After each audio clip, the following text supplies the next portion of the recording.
இந்த பாத்திரம் மட்டும் எப்படி தான் விழுகும்னே தெரியாதுங்க. சமையலுக்கு நம்ம யூஸ் பண்ணுறோமோ இல்லையோ, சமையல் செய்கிறோமோ இல்லையோ, ஆனால் எப்போ பார்த்தாலும் ஏதாவது ஒரு பாத்திரம் விழுந்துக்கிட்டே தான் இருக்குது.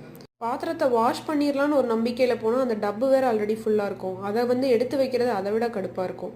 ஃபைனலி அப்பாடா அப்படின்னு சொல்லிட்டு வெஷல்லாம் வாஷ் பண்ணிவிட்டு காய்ச்சின பாலில் சூப்பராக ஒரு டீ போட்டு குடிச்சாச்சு. குடிச்சிட்டு நைட் டின்னர் ஒர்க்கும் ஸ்டார்ட் பண்ணிட்டேன். டின்னருக்கு இன்றைக்கி சப்பாத்தியும் சன்னா மசாலாம் தான் பண்ணேன்.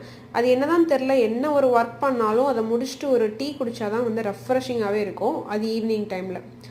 எங்கள் வீட்டில் எனக்கும் ஹஸ்பண்டுக்கும் சன்னா மசாலா அண்ட் சப்பாத்தி காம்போ ரொம்பவே ஃபேவரட். ஸோ இன்றைக்கி ரொம்ப நாள் ஆச்சு அப்படின்னு சொல்லிட்டு சன்னா தான் சேர்த்துக்கிட்டேன். கூடவே கொத்தமல்லி தூவி ஃபைனலி அவுட்புட்டும் சூப்பராக வந்ததா.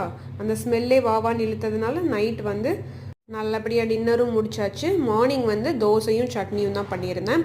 இந்த வீடியோ இதோட முடிச்சுக்கிறேன். வீடியோ பிடிச்சிருந்தா மறக்காமல் லைக் ஷேர் அண்ட் சப்ஸ்கிரைப் பண்ணுங்கள். Keep supporting. தேங்க்ஸ் ஃபார் வாட்சிங்.